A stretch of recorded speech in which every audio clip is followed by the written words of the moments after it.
చాలా కాలం తర్వాత megastar Chiranjeevi political stand పై clarity వచ్చింది.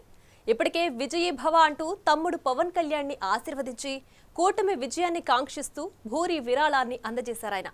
ప్రజల కోసం నిలబడి కలబడే తన తమ్ముణ్ణి పిఠాపురం ఓటర్లు ఆశీర్వదించాలని, గాజు గ్లాసు గుర్తుపై ఓటేసి గెలిపించి చట్టసభకు పంపించాలని తాజాగా పిలుపునిచ్చారు.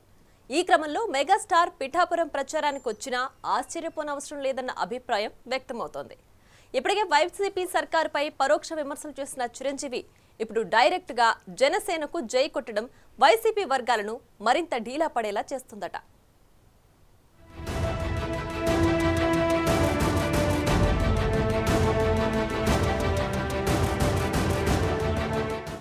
మెగా ఫ్యామిలీ ఏపీ పాలిటిక్స్ లో అడుగుపెట్టింది మొదలు తెలుగు రాష్ట్రాల రాజకీయాల్లో వారి ఎఫెక్ట్ కనిపిస్తూనే ఉంది. పవర్లోకి రాకపోయినా కింగ్ మేకర్స్ గా నిలుస్తూ వచ్చారు మెగా బ్రదర్స్.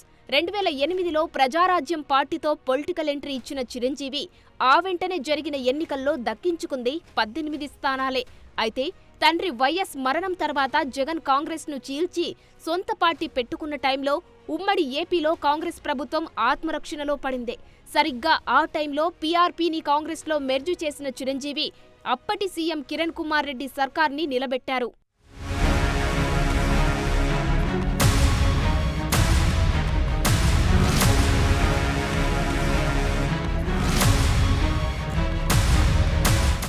అప్పుడు కాంగ్రెస్ ప్రభుత్వంలో కేంద్ర మంత్రిగా పనిచేసిన చిరంజీవి రాష్ట్ర విభజన తర్వాత చోటు చేసుకున్న పరిణామాలతో పాలిటిక్స్ కి దూరమై మళ్లీ సినిమాలోకి యూటర్న్ తీసుకున్నారు.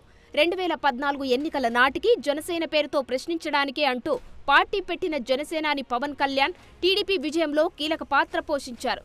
విభజిత ఏపీలో వైఎస్ సెంటిమెంట్తో గెలుస్తామని ధీమాతో ఉన్న జగన్ పార్టీకి టీడీపీ కూటమి చెక్ పెట్టడానికి పవన్ ప్రచారం ప్లస్ అయింది.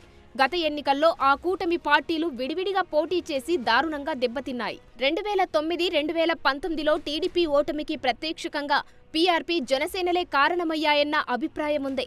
అప్పట్లో చిరంజీవి పవన్ కళ్యాణ్ పార్టీల ఓట్ల చీలిక కాంగ్రెస్ వైసీపీల విజయానికి దోహదం చేశాయన్న విశ్లేషణలు ఉన్నాయి. అయితే ఈసారి చిరంజీవి పవన్ కళ్యాణ్లు ఇద్దరూ టీడీపీకి సపోర్ట్ చేస్తుండడం విశేషం.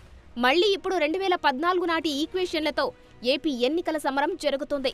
ఇన్నేళ్లలో ఎప్పుడూ చిరంజీవి ప్రత్యక్షంగా ఏ పార్టీకి మద్దతు ప్రకటించలేదు.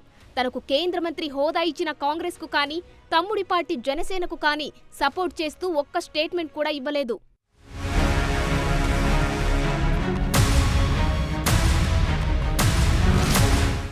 ఆ క్రమంలో సినీ ఇండస్ట్రీ పెద్దగా చిరంజీవి ఏపీలో సినిమా టికెట్ల వివాదం నడుస్తున్నప్పుడు తాడేపల్లి వెళ్లి సీఎం జగన్ను కలిసి వచ్చారు. ఆ టైంలో చిరంజీవి వెంట వెళ్లిన హీరోలు మహేష్ బాబు, ప్రభాస్ తదితర ప్రముఖుల వాహనాల్ని జగన్ ప్యాలెస్ బయటే నిలిపివేసి వారిని ఇంటి వరకు నడిపించడం, అరగంటకు పైగా వెయిట్ చేయించడం, తర్వాత చిరంజీవితో దండం పెట్టించుకోవడం మెగా ఫ్యాన్స్ ని రగిలిపోయేలా చేసింది. సీఎంతో భేటీ తర్వాత కూడా జగన్ వారిని సాదరంగా సాగనంపలేదు. మళ్లీ వారందరూ నడుచుకుంటూ బయటకు వెళ్లారు.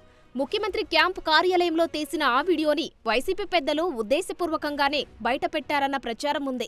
అది బయటపడ్డప్పుడు చిరంజీవి అభిమానులు తీవ్ర ఆవేదన వ్యక్తం చేశారు. 40 ఏళ్ల పాటు 155 సినిమాలలో నటించి అనేక అవార్డులు, అంతకు మించి తెలుగు ప్రజల హృదయాలలో మెగాస్టార్గా స్థానం సంపాదించుకున్న చిరంజీవిని జగన్ ప్రభుత్వం గౌరవించిన తీరు అది. అయితే కేంద్ర ప్రభుత్వం మాత్రం ఆయనను అత్యంత ప్రతిష్టాత్మకమైన పద్మ విభూషణ్ అవార్డుతో గౌరవించింది.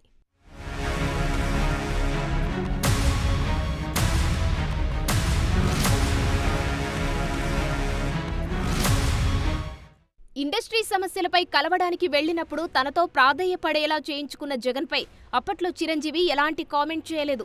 అయితే తన సినిమా విజయోత్సవ వేడుకల్లో ఒక్కసారిగా వైసీపీ సర్కారుపై పరోక్షంగా విమర్శలు గుప్పించారు. మీలాంటి వాళ్లు హోదా గురించి, రోడ్ల నిర్మాణం గురించి, ప్రాజెక్టులో ఉద్యోగాలు, ఉపాధి అవకాశాల గురించి ఆలోచించకుండా పిచ్చుక మీద బ్రహ్మాస్త్రంలాగా సినీ పరిశ్రమపై పడ్డారంటూ తీవ్ర ఆగ్రహం వ్యక్తం చేశారు.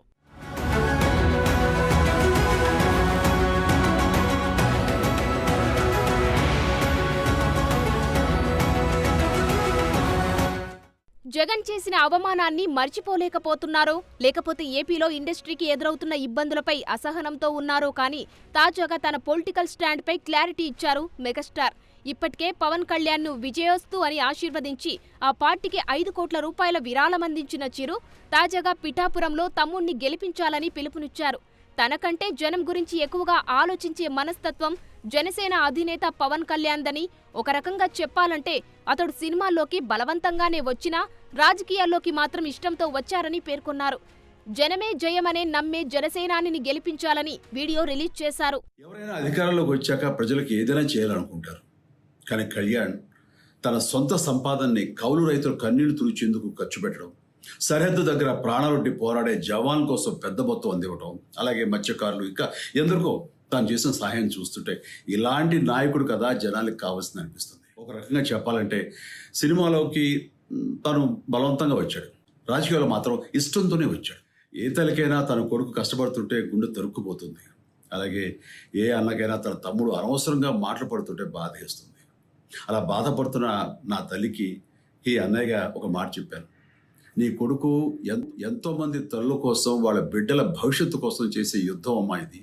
మన బాధ కంటే అది ఎంతో గొప్పది అన్నాను. అన్యాయాన్ని ఎదిరించకుండా మౌనంగా ఉండే మంచివాళ్ళ వల్లనే ప్రజాస్వామ్యం మరింత నష్టం అని నమ్మి జనం కోసం జన సైనికుడు అయ్యాడు. తాను బలంగా నమ్మిన సిద్ధాంతం కోసం తన జీవితం రాజకీయాల్లోకి అంకితం చేసిన శక్తిశాలి పవన్ కళ్యాణ్. ప్రజల కోసం, రాష్ట్ర భవిష్యత్తు కోసం ఆ శక్తిని వినియోగించాలి అంటే చట్టసభలో అతని గొంతు మనం వినాలి. జనమే జయను నమ్మే జనసేనాని ఏమి చేయగలడో చూడాలంటే మీరు పిఠాపురం ప్రజలు కళ్యాణ్ని గెలిపించాలి. కొణిదెల బ్రదర్స్ మళ్లీ ఒకే పొలిటికల్ స్టాండ్ తీసుకోవడంతో మెగా ఫ్యామిలీలోని మిగిలిన హీరోలు కూడా ఒక్కొక్కరిగా బయటకు వచ్చి మద్దతు ప్రకటించే అవకాశం కనిపిస్తుంది. మామూలుగానే పవన్ కళ్యాణ్కి ఫ్యాన్ ఫాలోయింగ్ ఎక్కువ. ఇప్పుడు చిరంజీవి ఎపిసోడ్తో మెగా హీరోలందరి అభిమానులు కూడా కూటమికి సపోర్ట్ చేసే పరిస్థితి కనిపిస్తుంది. మరోవైపు కాపు సామాజికంతా ఈ ఎన్నికల్లో కూటమి బాట పడతారన్న అభిప్రాయం వ్యక్తమవుతుంది. ఏదేమైనా పోలింగ్ గడువు ముంచుకొస్తున్న టైంలో మెగాస్టార్ వీడియో వైసీపీకి పెద్ద షాకే ఇచ్చిందంటున్నారు.